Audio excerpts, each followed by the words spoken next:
Hey, what's up everybody? By popular demand, we are doing another review of some of the clips from Inside Out 2. Previously, we watched the opening scene of Inside Out 2, talked about some of the mental health implications of that. My name is Isaiah, I'm a licensed professional counselor, and we're going to go through some other clips from the movie today.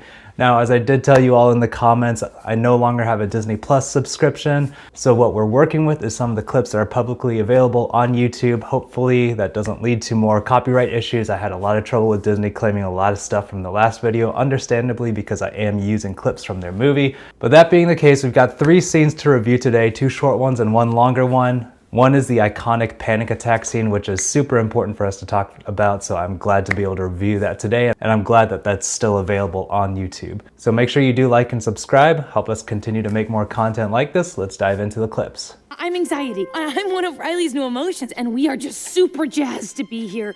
Where can I put my stuff? What do you mean, we? I wish I was as tall as all of you. Who the heck are you? I'm Envy. Look at your hair. Oh, yeah. This part is really interesting.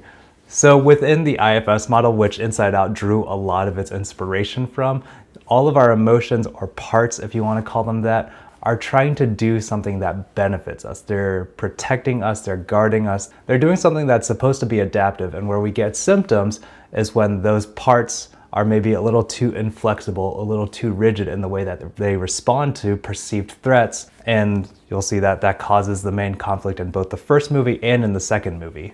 It's also really cool, this is kind of a normal development. As Riley hits puberty, new emotions get introduced. And you might make the argument that these are subsets of the original core emotions. You can see maybe anxiety is an outgrowth of fear, envy might be an outgrowth of disgust or sadness. But the important thing for teenagers especially is as they're developing these new emotions, as they're engaging with these new emotions, is to develop a vocabulary that matches, that they can expand the kinds of words that they're using to describe what's going on internally for them, because there's lots of new sensations, a lot of new emotions, a lot of new interactions that they're dealing with. So for instance, envy, when you are in the stage where suddenly you're very aware of what your friends think, almost considering what your friends think more so than what your parents think, that's a huge transition to make. And so envy is definitely a very important emotion to take note of, and I'm glad that they included, because now you're paying attention to what is this person wearing, what is this person saying, how are they doing, how am I carrying myself in relation to these people. There's a lot of comparing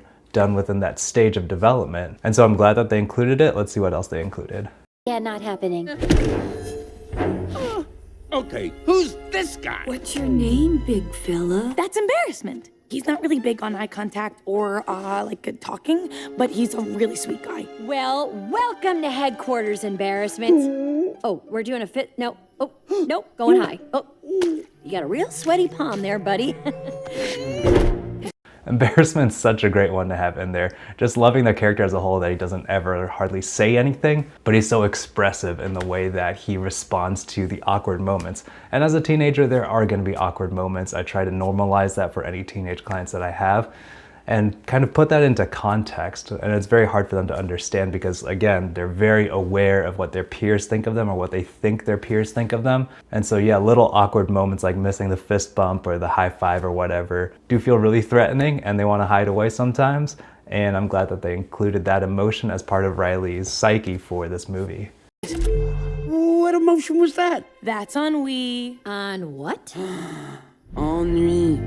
It's what you would call the boredom. Well, come on up here. Onward. Am I saying right? Onward. No. Oh, nicknames. I'm gonna call you Wee Wee. No.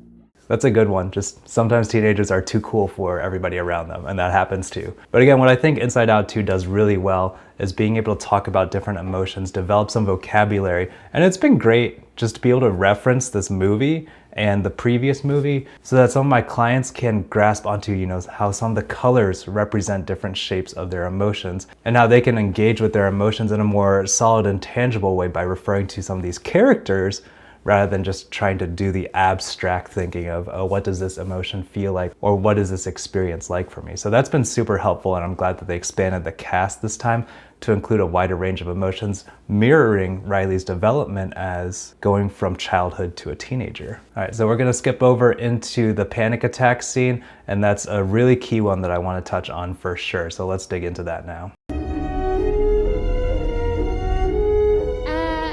Joy, we're gonna blow up this cliff. Yep. And then we'll ride an avalanche of bad memories back to headquarters. Yeah. And how do we keep the bad memories from forming bad beliefs? I don't know.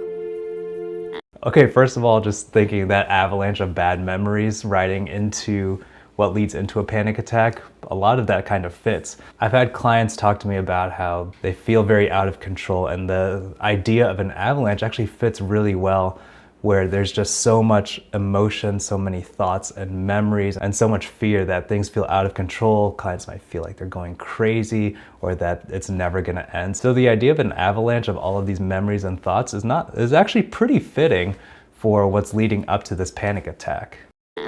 Yeah, what could go wrong? I'm in. Ready? For Riley. Let's do it. Here we come, Riley! And going back to the IFS idea, you can see how they are trying to do the best that they can for Riley. Like you say, everything's for Riley, but this movie is illustrating really well how the well-intentions of our parts or our emotions, right, while trying to be adaptive, can actually be very damaging or impairing for us. And that's the core message of IFS, is that you have these parts that are trying to do their best to protect you, but because they are inflexible in their response, maybe their scope is too narrow, that it leads to symptoms that we see or difficulties and challenges in mental health. And so that's what that's illustrating here, that these emotions are doing their best, but sometimes that can lead to something detrimental for Riley, even if that's not their main intention. On a side note, my kids love Pouchy, the character who introduced the dynamite into this, so shout out to Pouchy.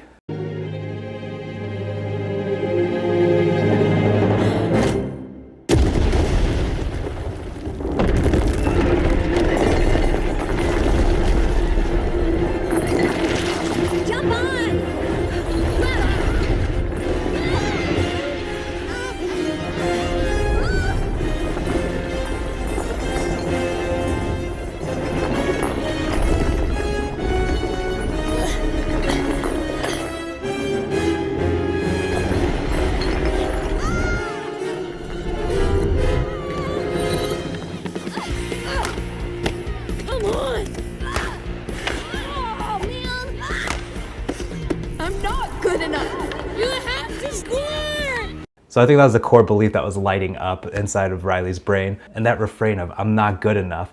And this leads to a lot of frustration and anxiety for her, because as she's trying so hard to score, trying so hard to prove herself before her new friends and trying to get on this team, the constant refrain of "I'm not good enough, I'm not good enough" really forces her to keep trying harder and harder, and that mounts the frustration and the fear, because it's so hard for her to imagine or grapple with the idea that I'm not good enough might actually be true.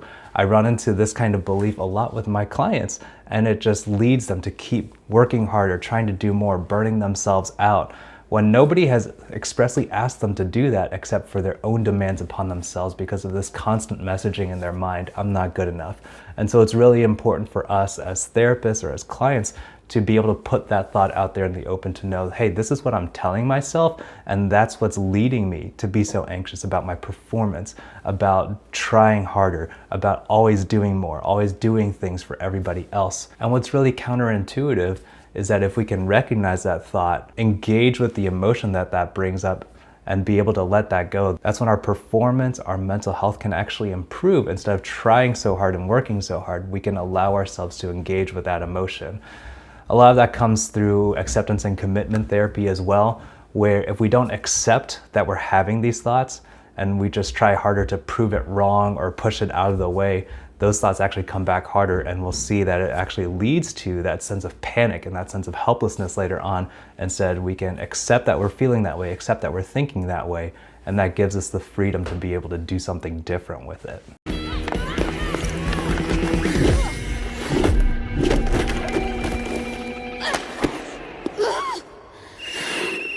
Anderson! Penalty box! 2 minutes! No!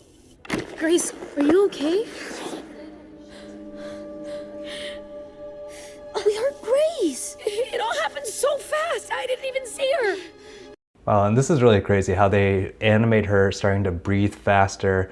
There might be a little more redness to her cheeks too. I didn't pay that much attention during the entire movie, so I don't know if they're intentionally having their face reddened, but that's the pretty cool thing about animation, that everything's purposeful, everything's intentional. So yeah, they're having her work up to that, and that's something that can happen with panic attacks, is that sometimes there are some warning signs that are leading up to it, and the difficult part is having my clients be able to notice those things without responding out of fear, because that could actually spike the panic attack even worse.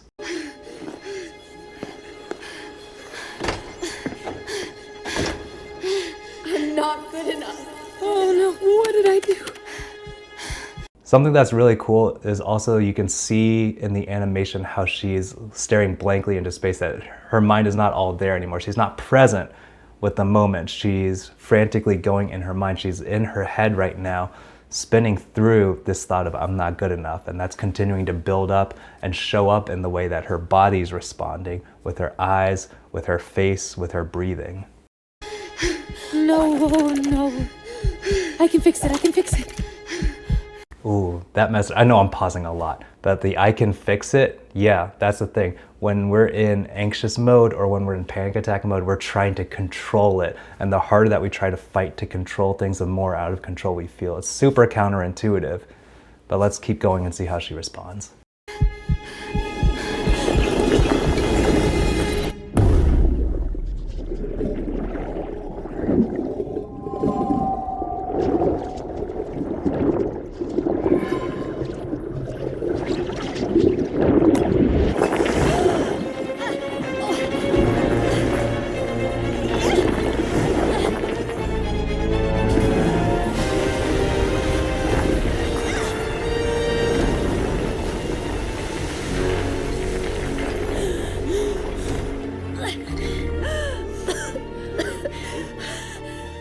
I expected better, Riley.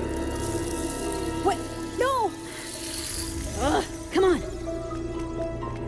I'm not good enough. Come on, Riley. Get it together. Come on, Riley, get it together. I'm not good enough. Okay, now you see the tapping of the foot, the sweating, and things are just moving faster and faster in our head. That all happens during a panic attack. It's slowed down a little bit here, but yeah, panic attacks are marked by coming on and spiking really fast over the course of a couple of minutes.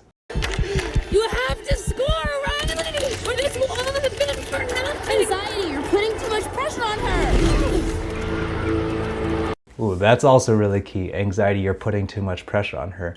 And again, the anxiety is trying to accomplish something for her. It's trying to get her accepted by her friends onto this team, you know? It's well-intentioned, but again, that inflexibility of the only way that I can get to that is by doing more, doing the best, being the best.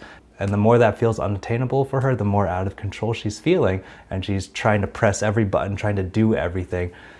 And what's also really telling is that anxiety, the character, is pressing all these buttons and Riley's not moving.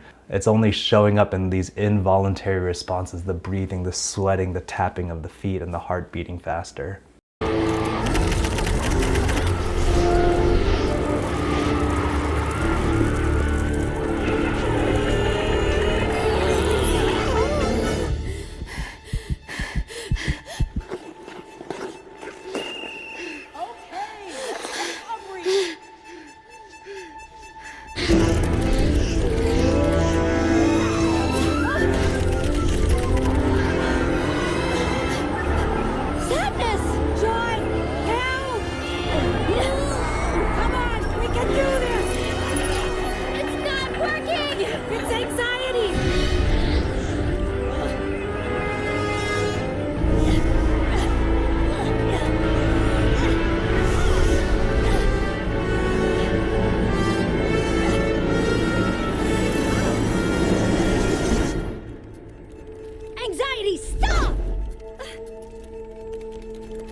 You don't get to choose who Riley is.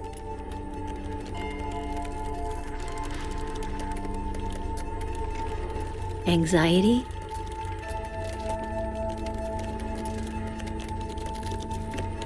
You need to let her go.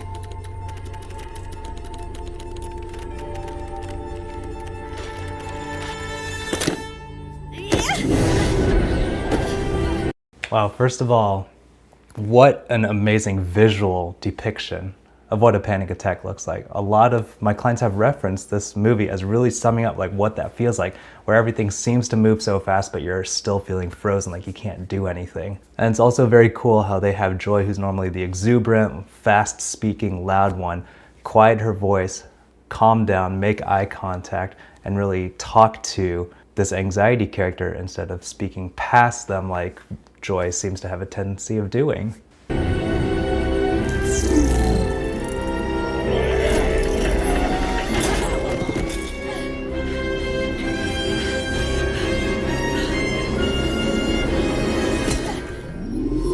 I'm a good person.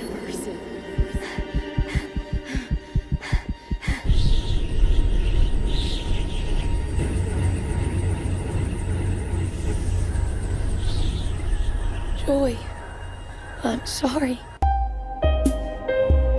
Okay, I cut out before the part where she actually does some deep breathing to actually help herself calm down. So the one complaint that I would have about this clip, and you didn't see it, but after they replace that core belief of I'm not good enough with I'm a good person, and she starts to breathe deep, she starts to calm down a little bit. The complaint I have about it is that the situation would probably usually be reversed. You'd want to try to access some of the physiological stuff that allows your body to settle before you can think rationally enough to replace a thought that would have been initiating the panic attack in the first place. You know, the more you keep telling the other person like, hey, you're a good person, you're a good person, that's probably not going to do it when it comes to a panic attack. Sometimes what's more important is that you can sit with the person. You can maybe put a hand on their back, help them settle their body. And then once the body settles down out of that fight or flight state, then they're able to hear like, hey, you're fine, things are fine, you're a good person, you know what you're doing, you can handle this. When you're in the middle of a panic attack, people are usually less receptive, and those kinds of statements don't help so much because they're not thinking rationally, as was illustrated very well in this clip. All right, this last one's mostly for fun, but I think it's a really entertaining part of the movie and very applicable when it comes to teenagers. What is that? That's a Sar-Chasm! It can open for miles! Run for your lives! Sar-Chasm? Really? Okay, Joy, if we can't follow the stream, we don't know where we're going. And if we don't know where we're going, we can't follow the stream! It is an endless loop of tragedy and consequence! Or we could just ask those guys. Oh yeah, or that. Boy, are we so lucky we ran into you guys! Boy, are we so lucky we ran into you guys! Huh? Please! We really need your help! We really need your help! What's their problem? Guys, you just gotta turn on the charm. Hey! I bet you're the best crane crew in the world! Wow, those guys are jerks. Wow, those guys are jerks. That's a really short clip, and I think it's hilarious because it really illustrates something that a lot of the teenagers that I work with have to grasp. That sarcasm does develop around that time, and sometimes they're not aware of that. You know, maybe they're just copying the way their friends talk or anything like that.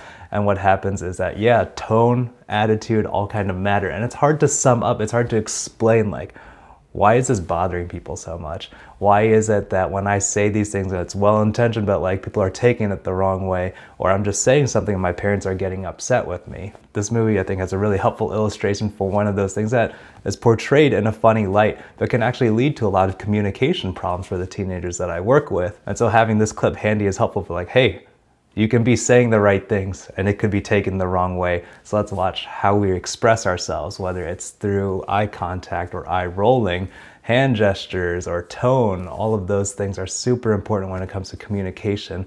Again, the common wisdom is that nonverbal communication, the way that we gesture, the way that we make eye contact, or the way our body moves when we talk, is the primary mode of communication, more so than the actual content of what we say. And so that's just a really important thing to keep in mind that they illustrate really well in like a 1-minute clip. So those are the clips that I could find on YouTube. Again, I'm glad we got to see some of the panic attack clip. I wish they had showed the resolution of that. But look, check out the movie for yourself. It's a great movie. It's really fun, really enjoyed it. And it has a lot of good sound counseling theory behind it. I'm pretty sure that I had read that they consulted with some counselors, psychiatrists, psychologists on staff to be able to come up with some of these illustrations and things. And so I think that showed very clearly. Again, thank you all for checking out this video. Please do like and subscribe, help the channel to grow, help support us in this new year.